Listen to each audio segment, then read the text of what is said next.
Bonsoir chers téléspectateurs, bienvenue dans votre émission Question d'existence. Ce soir, nous abordons un sujet essentiel et souvent négligé, la santé mentale et la résilience des mères célibataires. Elles sont des millions à élever sur leurs enfants, à porter chaque jour le poids des responsabilités, des décisions, la charge mentale. Mais quels sont les impacts psychologiques de cette parentalité en solo et surtout, comment mieux accompagner ces femmes célibataires? Pour ce faire, nous avons à nos côtés ce soir un psychologue, Monsieur Barthélémy Yamioro. Bonsoir, Monsieur Bonsoir, Yamioro. madame. Merci d'être présent parmi nous. Merci pour l'invitation. Alors, Monsieur Yamioro, est-ce que vous pouvez nous en dire davantage sur le phénomène des mères célibataires? Le phénomène des mères célibataires, c'est un phénomène multifactoriel. Voilà. Plusieurs facteurs permettent d'expliquer ce phénomène. On peut citer des facteurs sociaux, des facteurs économiques, des facteurs individuels et également des difficultés relationnelles. Quand on prend les facteurs sociaux, il faut noter que les normes sociales ne sont plus respectées comme avant. Les femmes ont de plus en plus de choix en ce qui concerne leur vie personnelle et familiale. Ce qui fait que ce phénomène-là prend de plus en plus de l'ampleur. Au niveau économique, il faut noter qu'il y a des femmes qui se retrouvent seules parce que le mari les a abandonnées, compte tenu d'un certain nombre de difficultés, notamment économiques. Ces femmes, le mari n'étant pas en mesure de satisfaire les besoins de la famille, il prend la fuite plus tôt et il laisse la famille seule avec la femme. Donc, elle se retrouve seule à gérer les enfants. Donc, c'est vraiment très compliqué pour elle. Il y a également les facteurs individuels, comme je l'ai dit tantôt, et notamment les divorces, le veuvage et puis les ruptures. Tout ça là, ça amplifie le phénomène des mères célibataires. Il faut noter également que dans certains pays, notamment dans les pays occidentaux, il y a des femmes qui décident librement de faire des enfants sans avoir de partenaire. Elles peuvent choisir des méthodes comme la procréation médicalement assistée pour concevoir leur enfant et élever l'enfant seul sans un géniteur, un père à côté. Il y a également dans ces pays des femmes qui ont cette volonté d'indépendance. Elles veulent une indépendance totale, donc elles ont décidé de ne pas vivre avec un homme, mais elles ont des enfants qu'elles élèvent seules. Voilà un peu ce qu'on peut dire par rapport à ce phénomène de mère célibataire qui prend de plus en plus de l'ampleur. Mais qu'est-ce que vous pensez de ces préjugés qui affirment que le phénomène de mère célibataire provient de la vie de débauche? Bon, effectivement, il y a des préjugés par rapport à ça, mais même s'il y a des cas qui permettent aux gens d'avoir ces préjugés plus tôt, il faut noter qu'il y a certains cas particuliers où ce n'est pas dû à cette vie de débauche que vous l'avez souligné tantôt. Voilà. Quand j'ai parlé tantôt du veuvage, une femme qui a perdu son mari, c'est pas de sa faute. C'est ça. Voilà. On peut décider de la faire remarier à un autre homme, mais la femme peut dire qu'elle préfère rester seule et s'occuper de ses enfants. Et la famille de son mari peut accepter qu'elle s'occupe de ses enfants seule. À ce moment-là, on ne peut pas parler de vie de débauche. Il y a eu un consentement entre elle et la famille de son défunt mari. D'accord, mais quels sont les défis émotionnels auxquels les mères célibataires sont confrontées? Effectivement. Surtout en Afrique. Oui, effectivement, les mères célibataires sont confrontées à plusieurs défis émotionnels, hein, il faut le dire. Hein. On peut évoquer la solitude et puis l'isolement social. Voilà. Cela est dû au fait que les mères célibataires, elles sont trop occupées pour pouvoir avoir leur pitance quotidienne et s'occuper de leurs enfants. Donc, elles n'ont pas le temps pour avoir des interactions sociales. Pour se divertir. Oui, effectivement, ça aussi c'est vrai. Voilà. Comme elles n'ont pas le temps, elles ne peuvent pas aller se détendre de temps en temps. Donc, elles restent seules, isolées. Et ça joue sur le plan émotionnel. Et il y a également le stress financier. Être une femme qui n'a pas de grands revenus et qui doit s'occuper des enfants, c'est vraiment stressant sur le plan financier. Et tout ça là, ça constitue un poids émotionnel pour elles. Et sans parler de la stigmatisation sociale, hein. Voilà. Et elles font face aux préjugés, aux jugements. On a évoqué ça tantôt. Et ces jugements-là, ça constitue un grand poids sur le plan émotionnel aussi. D'accord. En parlant justement de préjugés plutôt, et sur les réseaux sociaux, souvent on a tendance à voir des publications qui fustigent les femmes, les mères célibataires. Que, par exemple, fuyez les mères célibataires, les mères célibataires ne sont pas épousées. Autant de choses. Qu'est-ce que vous en pensez? Oui, chacun a sa manière de voir les choses, hein. Voilà. Les hommes sont libres d'épouser qui ils veulent. On ne peut pas obliger une personne à épouser une mère célibataire. Il y en a qui acceptent d'épouser ou bien qui veulent même les mères célibataires comme épouses. Il y a d'autres, au contraire, ils refusent catégoriquement. Quel qu'en soit le motif de sa situation, ils disent qu'ils ne vont pas se marier avec une mère célibataire parce qu'effectivement, il y aurait un certain nombre de problèmes, notamment les problèmes de couple, voilà. Concernant l'attente même dans le foyer, il y aurait des difficultés à ce niveau. Voilà. Ils vont dire que non, comme c'est une femme qui élève les enfants seule, elle a dû être avec un homme ou à cause de son caractère ou de son comportement, ce monsieur est parti. Et si toi, en tant qu'homme, tu pars, tu te retrouves dans une situation comme ça, toi aussi, tu risques de subir les mêmes choses que ton précédent. Donc, tout ça, là, ça fait qu'il y en a qui décident librement de ne pas épouser les mères célibataires. Mais il faut noter qu'il y a des hommes, bien vrai qu'ils ne sont pas nombreux, hein, voilà, mais ils acceptent quand même tenter leur chance avec elles.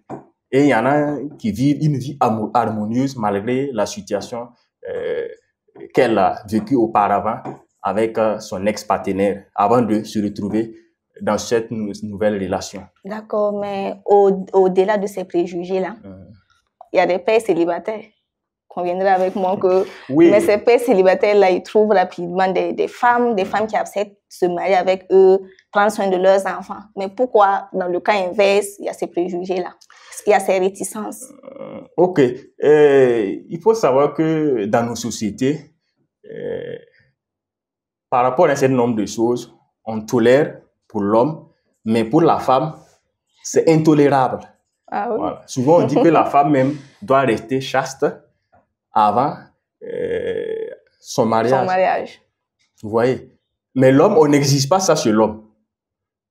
Donc, ça fait que l'homme se croit tout permis, mais sur la femme, là, si elle fait un certain nombre de choses, si elle a des relations plutôt qui ne répondent pas aux normes sociales, on va la qualifier de prostituée, de dévergondée. Donc, tout cela, ça fait que les femmes rencontrent beaucoup plus de difficultés par rapport aux hommes. D'accord, mais comment ces préjugés-là affectent l'estime plutôt de ces mères célibataires-là? Oui, évidemment, ces préjugés affectent l'estime de soi de ces mères célibataires. Tu es là, tu n'as pas peut-être demandé à être dans cette situation. Et quand tu passes ou que tu attends les gens là, dire que une telle, elle n'a pas reçu une bonne éducation, voilà pourquoi elle s'est retrouvée dans cette situation.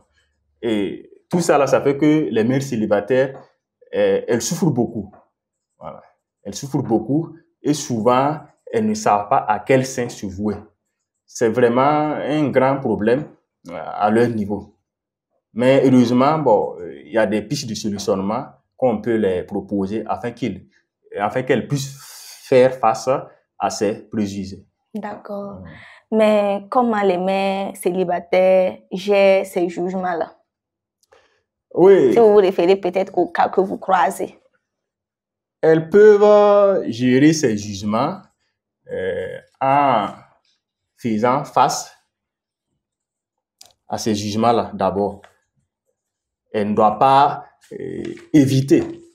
Voilà. Elle doit faire face à ces jugements en se concentrant sur ses forces, sur ses réussites. Voilà. Dans la vie active, elle a dû faire un certain nombre de choses qui la rend fière. Elle doit profiter de cette situation-là et se concentrer plutôt sur ses forces, ses réussites, que de se préoccuper aux différents préjugés-là. Mais est-ce que c'est une réalité ici au Burkina? Est-ce que les femmes arrivent vraiment à gérer ce côté-là? Bon, dire que c'est une réalité au Burkina, là, c'est trop dire, hein? Voilà, parce que beaucoup de gens ont des problèmes, mais ils ne savent pas vers qui se tourner pour avoir des solutions. Donc, il y en a qui préfèrent se renfermer, avec pourtant il y a des solutions qu'on pourrait les proposer, qui allaient les aider à vivre une vie épanouie. Mais malheureusement, le manque d'information, le manque de connaissances sur les spécialistes du domaine fait que ces femmes-là se retrouvent seules et c'est vraiment déplorable. D'accord. Mais est-ce que cette monoparentalité-là peut affecter le développement de l'enfant? Oui, bien sûr. Bien sûr. L'enfant a besoin de ses deux parents pour mieux se développer. Mais si c'est la mère seule qui se retrouve à élever l'enfant-là, certainement, il y aura un manque à gagner dans son développement. Voilà. L'enfant a besoin d'une figure masculine, puisque l'homme incarne l'autorité. Comme l'homme incarne l'autorité, là, ça permet à l'enfant de se développer de façon équilibrée, puisque l'autorité qui est là, puisque généralement les mamans là, bon, elles laissent passer un certain nombre de choses par rapport au comportement de l'enfant. Mais si l'homme est là, l'homme peut imposer un certain nombre de limites à l'enfant et ça va aider l'enfant à son âge adulte. Donc, la monoparentalité a effectivement un impact sur le développement de l'enfant. On peut prendre la santé émotionnelle de l'enfant. Au niveau de la santé émotionnelle, l'enfant qui est élevé seul, voilà, par la mère, par exemple, va rencontrer des problèmes de comportement, des problèmes émotionnels, des difficultés scolaires. Il peut même souffrir de troubles de l'attention. Dans certains cas même, on peut constater un retard psychomoteur. Les enfants qui ont le même âge que ce dernier, qui marchent ou qui s'asseyent seuls, le même enfant ne peut pas faire la même chose. Donc, ça fait que l'enfant se retrouve vraiment dans des difficultés sur le plan développemental. Il y a également le retard du langage. Ces problèmes-là peuvent entraîner un retard du langage au niveau de l'enfant qui est dans cette situation. Et il faut noter que tous ces problèmes-là, c'est dû à l'influence des états émotionnels, des défenses psychiques et l'insuffisance au niveau des interactions servant à l'étayage des liens affectifs et au développement normal de l'enfant. D'accord. Est-ce que souvent aussi ça ne joue pas sur la vie sociale de l'enfant? Par exemple, à l'école, ses camarades peuvent le taquiner avec ça et puis, bon, ça peut jouer, je pense. Bien sûr que ça peut jouer. C'est ce que je l'ai dit tantôt, hein? L'enfant a besoin de deux parents pour mieux se développer. L'enfant qui se trouve dans une école où tout le monde, ou presque tous ses amis, souvent viennent avec leur papa, et lui, à tout moment, c'est la maman qui l'amène là. À un certain moment, si ses camarades-là constatent qu'il vit seul avec sa maman, certainement, ça va jouer sur le plan social. Voilà, il y a certaines paroles même que ses camarades-là peuvent émettre à son égard et qui va vraiment jouer sur lui. Ça peut même aller jusqu'à jouer sur ses performances scolaires. Voilà un peu ce qu'on peut dire par rapport à ça. D'accord, mais comment est-ce que les mères célibataires peuvent mieux aborder la question de la coparentalité ou des relations avec leurs ex-partenaires, dans les cas où le père est toujours là.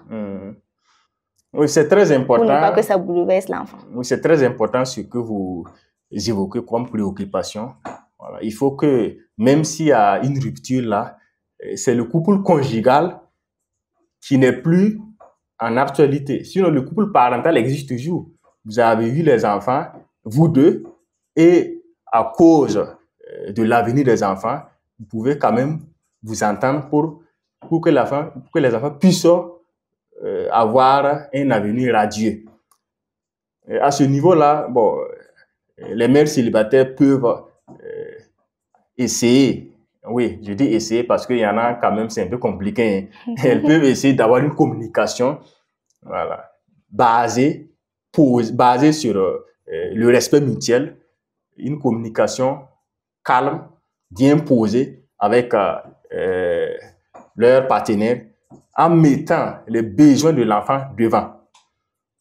Et elle peut également aborder cette question-là en disant à l'ex-partenaire là que même si eux, ils ne sont plus ensemble là, les enfants là, ils n'ont pas demandé à naître. Voilà. Donc, c'est à eux maintenant de tout faire pour s'entendre, pour que ça ne joue pas sur l'avenir des enfants. Souvent, même pour la garde des enfants, même, c'est un souci.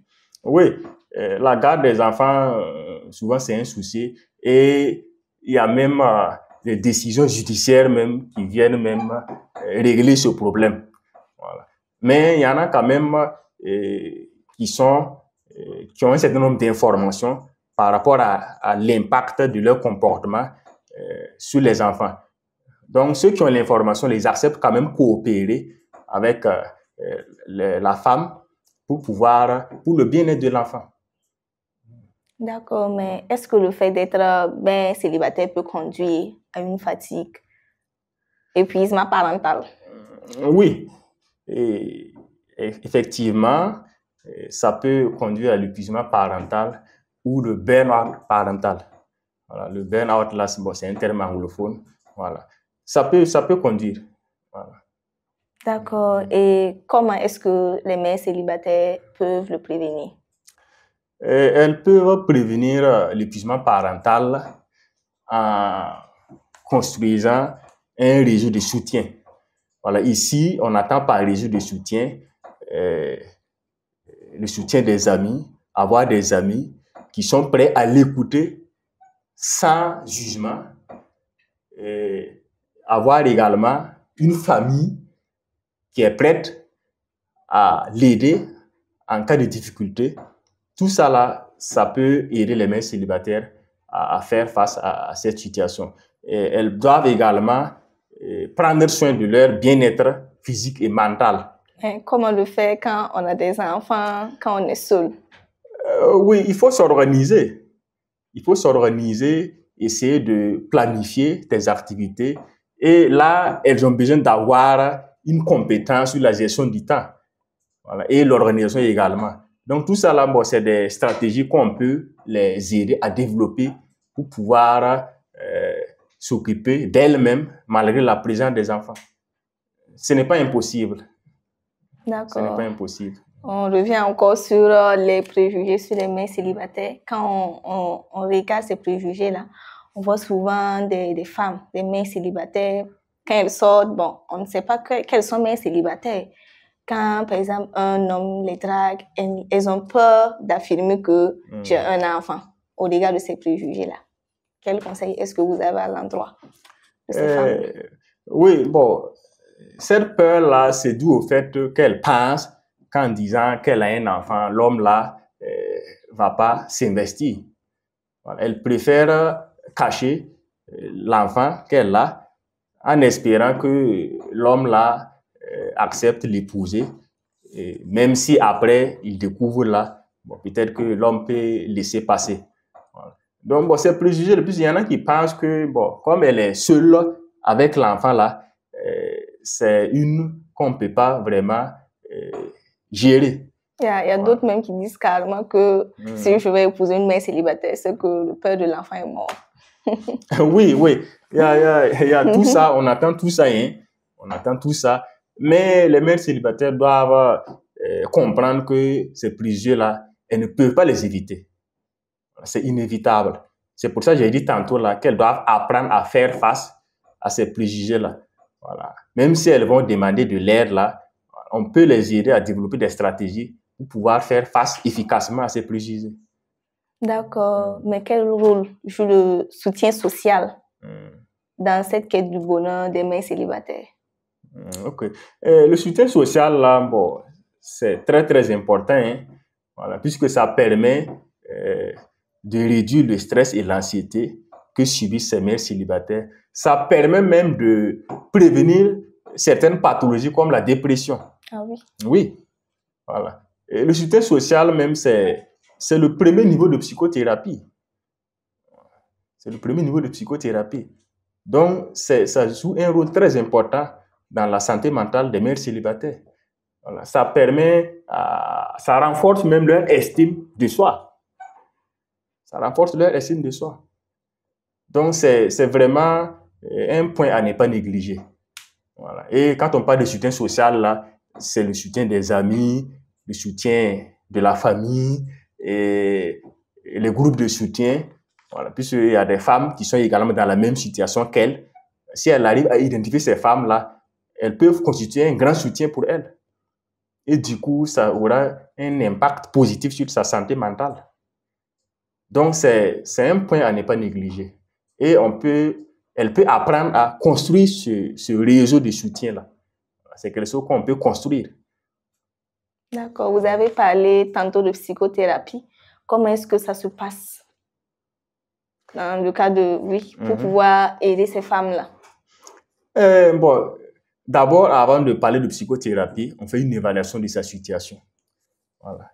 On fait une évaluation de sa situation. Maintenant, à l'issue de l'évaluation, maintenant, là, on décide si on peut mettre en place une psychothérapie ou bien si on peut se limiter à des simples conseils ou bien à l'aider à développer des stratégies d'adaptation. Donc, il faut vraiment plusieurs séances avec la femme avant de pouvoir décider qu'est-ce qu'on va faire par rapport à sa situation. Sinon, c'est pas une première fois on décide, non, c'est pas comme ça. Il faut plusieurs séances maintenant en fonction de l'ampleur de sa problématique. On peut décider de mettre en place une psychothérapie, voilà, qui est variable, hein, voilà. Plus le problème est vraiment profond, plus la psychothérapie peut durer. Voilà, ça peut aller de quelques semaines même à quelques mois. Donc, ça dépend vraiment de sa problématique. D'accord. Merci beaucoup pour tous ces éclaircissements. Maintenant, la dernière question. Comment est-ce que la psychologie peut aider les mères célibataires à trouver un équilibre entre le travail, la famille, les loisirs et aussi instaurer un équilibre dans leurs relations, les futures relations amoureuses pour ne pas retomber, rechuter? Oui, bien évidemment, la psychologie peut aider ces mères célibataires à avoir une vie équilibrée, c'est-à-dire sur le plan du travail, en famille et sur le plan personnel. Voilà. La psychologie peut permettre à ces mères célibataires-là de faire face au stress et à la dépression et même l'anxiété. Voilà. Parlant de stress, là, à travers la psychologie, on peut les aider à développer des techniques de relaxation, à apprendre les techniques de relaxation, la pleine conscience, la méditation en pleine conscience. Voilà. Tout ça, là, c'est des techniques qui viennent du domaine de la psychologie et ça peut les aider à gérer efficacement le stress et l'anxiété. Voilà. Également, on peut les enseigner les techniques de résolution des problèmes afin qu'elles puissent trouver des solutions constructives par rapport aux besoins individuels.